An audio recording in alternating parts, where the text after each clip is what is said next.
प्रथम स्कंद जो है अधिकार लीला है, गुरु कैसे होने चाहिए और शिष्य कैसे होने चाहिए, कथावाचक कैसे होना चाहिए और श्रोता कैसे होना चाहिए। तो श्रोताओं के लिए ये 3 है। कहा जाता है कि परमात्मा की कथा बार बार सुनोगे तो प्रभु से प्रेम आ जाएगा। इसलिए कहा गया है, हमारे सनातन संतों ने बना दिया है, एक बार बार एक शब्द आ जाती है, सनातन धर्म, सनातन धर्म। इसको भी समझो, ये समाधि भाषा है, अझुरा गया है समाज में ये, इसको भी समझ ही लेकर चलना ठीक रहेगा, नहीं तो अझुरा जाएगा। सृष्टि के प्रारंभ में जो कल मैंने बताया कि नारायण परमात्मा ने 4 श्लोक दिया, चारों श्लोक जब सृष्टि के निर्माण के लिए दिया तो ब्रह्मा जी सोचे कि सृष्टि के निर्माण करना है तो कैसे करें सृष्टि का निर्माण, तो मानस पुत्र बना दिए। सबसे पहले मानस पुत्र बनाए। मानस पुत्र जब बनाए तो 4 पुत्र मानस पुत्र कहे जाते हैं ब्रह्मा जी के, सनत कुमार, सनक, सनंदन और सनातन, ये 4 गो पुत्र बनाए। मानस पुत्र हैं, ये शरीर वाले पुत्र नहीं हैं। ये ब्रह्मा जी सबसे पहले रचना किए तो मानस पुत्र बनाए, मतलब सनत कुमार, सनक, सनंदन और सनातन, ये 4 मानस पुत्र बनाए। ये चारों मानस पुत्र जो हैं यानी कि ये आत्मा के गुण हैं। ये समाधि भाषा है, समझ लो ना तो काम अधूरा जाएगा। पूरे ब्रह्मांड में चल रहा है धरती पर सनातन सनातन धर्म। तो सनत कुमार यानी कि आत्मा का एक गुण होगा नतमस्तक होने का, झुकने का। आत्मा है तो झुकेगा। पेड़ पौधा में अगर आत्मा है तो डालियां झुक जाएंगी। किसी व्यक्ति में अगर आत्मा है तो कहीं ना कहीं झुकेगा। माता पिता के सामने झुके, गुरुजनों के साथ हुए, पत्नी पति के सामने झुके, बाल बच्चों के सामने हुए, समाज के सामने झुके, भगवान के सामने झुकने की आदत जो है सनातन का है, नतमस्तक होगा। यानी कि सनत कुमार, नतमस्तक होने वाला कुमार मतलब पुत्र। कुमार मतलब होता है पुत्र, पुत्र मतलब होता है पवित्र, समाधि भाषा है। यानी कि पवित्र गुण ये आएंगे। आत्मा के एक पवित्र गुण है झुकना। आतंकवादी भी अगर है तो वो भी अपने बॉस के सामने झुकता है या अपने परिवार के सामने झुकेगा जरूर। कीड़े मकोड़े जितने हैं सब एक दूसरे के सामने झुकेगा, क्योंकि आत्मा है तो झुकेगा ही। ये गुण दिया गया है, आत्मा के गुण है। सनत कुमार मतलब झुकने वाला कुमार। सनक है, सनक मतलब अपने नाक को देखने वाले, अपने को जानने वाले कि मैं कहां से आया हूं। जैसे हम लोग आए हैं तो जानते हैं कि कहां से आए हैं, हम लोग जानते हैं कहां से आए हैं, आप लोग भी जानते हैं कि कहां से आए हैं। तो ये जानकारी होती रहेगी आत्मा के कारण कि मैं कहां से आया हूं, और वास्तव में हमारा घर कहां है इसकी भी जानकारी होगी उसके पास जाओगे तो। सनक, सनंदन, आत्मा का गुण है आनंदित रहना। हरदम 24 घंटा में कभी ना कभी कोई, हर एक आदमी आनंदित रहता है। आत्मा के नजदीक जाओगे तो आनंद आने लगेगा। कल ही से चर्चा चल रही है कि सत्य चित्त आनंद परमात्मा का स्वरूप है। आनंद परमात्मा का ही अंश है। इसलिए सनंदन का मतलब होता है कि आत्मा रहेगा तो आनंद आएगा ही। तो एक झुकने का स्वभाव आत्मा का रहेगा, दूसरा अपने बारे में जानने का रहेगा स्वभाव, तीसरा आनंदित रहने का स्वभाव, बराबर आनंदित रहेगा ये स्वभाव। सनंदन आनंदित रहने के साथ आनंदित, बराबर आनंदित रहेगा। और सनातन, सनातन मतलब नूतन हो, नवीन हो, जोशीला हो। आत्मा हरदम नया रहती है, पुरान नहीं होती है। वो जब से समाई है तब से नए है, और निकलने के समय नए रहेगी। उसमें विकास, उसका उम्र नहीं होता है। जो नया हो, जोशीला हो ना, नवीन हो, उसको सनातन कहते हैं। तो जितने इस धरती पर लोग हैं वो सब है सनातनी ही है, यानी कि आत्मा के गुण ही वो निर्भर करते हैं। पेड़ पौधे, कीड़े मकोड़े भी, केवल मनुष्य की बात मैं नहीं कह रहा हूं, सब के सब सनातनी हैं। बाकी इस चारों गुण को प्राप्त करने के लिए अलग अलग पंथ, रास्ते बनाए हैं संतों ने। कुछ लोग बनाए हैं, भगवान बुद्ध आए तो बुद्ध मार्ग एक रास्ता बनाए ना, ईसा मसीह आए तो वो अपना रास्ता बनाए, गुरु नानक देव आए तो अपना रास्ता बनाए, मोहम्मद साहब आए तो अपना रास्ता बनाए। सभी लोगों ने रास्ता बनाया है कहां जाने का, ये चारों गुण प्राप्त करने के लिए। झुकने की आदत, अपने बारे में जानने की आदत, आनंदित रहने की आदत और नया जोशीला बने रहने की आदत। ये चारों स्वभाव कब मिलेगा, किस रास्ते से मिलेगा, इसके लिए अलग अलग रास्ते बने, पंथ बने। धर्म तो यही है, पूरे ब्रह्मांड का धर्म एक है, सनातन। अलग अलग धर्म नहीं है, अलग अलग रास्ते हैं वहां जाने के। तो सनातन में दिमाग में आया कि बोल दूं, नहीं तो काम जो आ जाएगा, क्योंकि सब समाधि भाषा।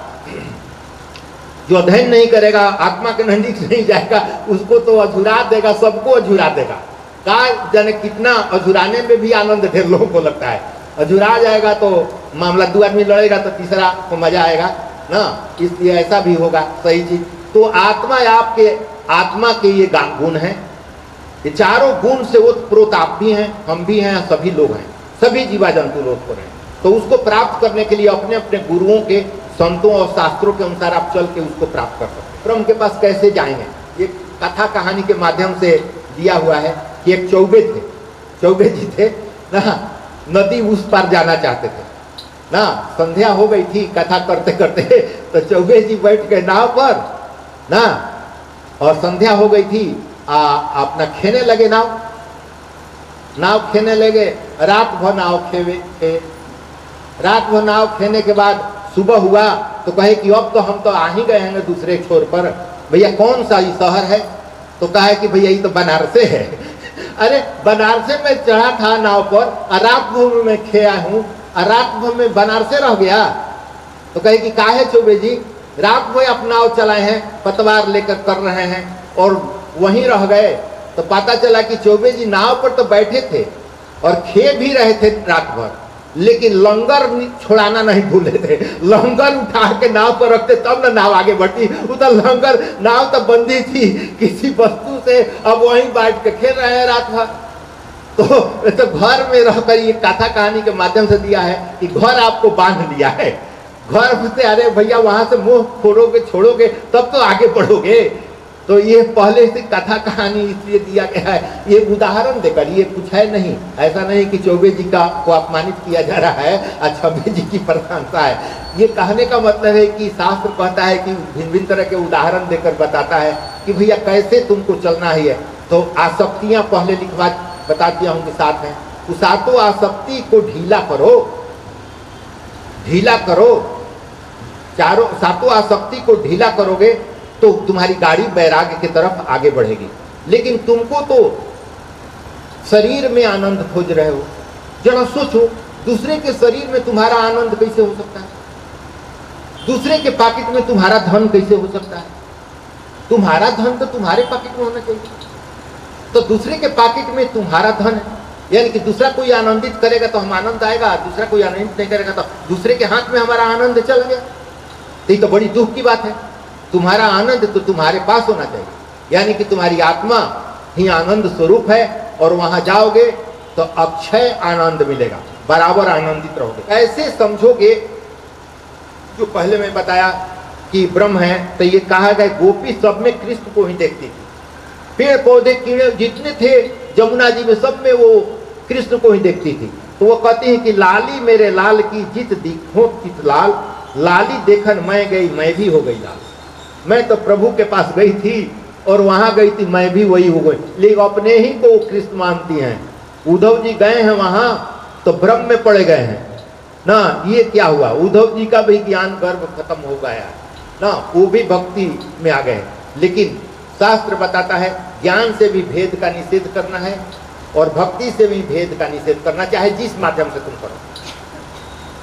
तो ज्ञान के द्वारा उद्धव जी भेद का निषेध करते थे, लेकिन यहाँ भूल गए थे कि गोपियां भी उन्हीं के रूप हैं और हम भी उन्हीं के रूप हैं। भेद दोनों में नहीं होना चाहिए। जो भक्ति, उनको राधिका जी उनके गुरु जी हैं और उनको नमन है, और उनका नाम कोई नहीं लेता है। शास्त्रों में ऐसे वर्णित है कि वो गुरु का नाम नहीं लेना चाहिए। वो आद्याशक्ति हैं प्रभु की, मतलब आद्याशक्ति का मतलब होता है कि आनंद की ही शक्ति है, पुंज है, वो आनंद के पुंज हैं ना, वो आनंद के पुंज। राम का अर्थ क्या हुआ? र मतलब परमात्मा, आम मतलब जो सभी जगह हो। राम का मतलब होता है जो सभी जगह हो। कृष्ण का अर्थ क्या हुआ? कृष्ण का मतलब होता है कर्षण, कर्षण मतलब आकर्षण, आकर्षण मतलब जहाँ जहाँ आकर्षण है वो सब में कृष्ण है। अगर ये गिलास अच्छी लग रही है, आकर्षित कर रही है, तो इसमें भी है। सूर्य चांद तारे आकर्षित कर रहे हैं, नदी झरना आकर्षित कर रहा है, जहाँ आकर्षण है वहाँ वो है, इसलिए उनका नाम है वासुदेव। वासुदेव का मतलब क्या हुआ? वासुदेव हर एक वस्तुओं में बसा हुआ देव, जो हर एक वस्तुओं में कण कण में बसा हुआ है वही वासुदेव है। तो सबका अर्थ जान के अगर चलोगे तो आनंद आएगा, अन्यथा ये तो अझुरा देगा ये।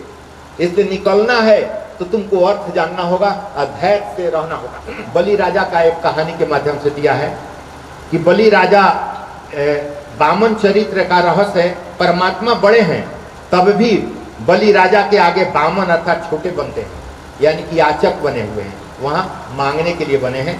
16वां अवतार परशुराम का है। सभी अवतारों का वर्णन है इसमें। सभी अवतारों का वर्णन का मतलब आप लोग समझ रहे होंगे कि ये सारा मैं नहीं बता रहा हूँ, इसलिए कि बहुत लोग जानते हैं इस चीज़ को। मत्स्य अवतार है, कश्यप अवतार है, वराह अवतार है, नरसिंह अवतार है ना, वराह अवतार के बाद नरसिंह अवतार है, वामन अवतार है। ये अवतार प्रभु के हैं। ये 24 अवतार अभी तक हो चुके हैं। 24 अवतार हो चुके हैं अभी तक, ये शास्त्र बताता है। 24 अवतार हो चुके हैं भगवान के, और 24 अवतार का इसमें वर्णन है। इसलिए भागवत का अर्थ क्या हुआ? भागवत का इसलिए अर्थ होगा, भाग मतलब अंश, भाग मतलब अंश, आवर्त मतलब बार बार आना।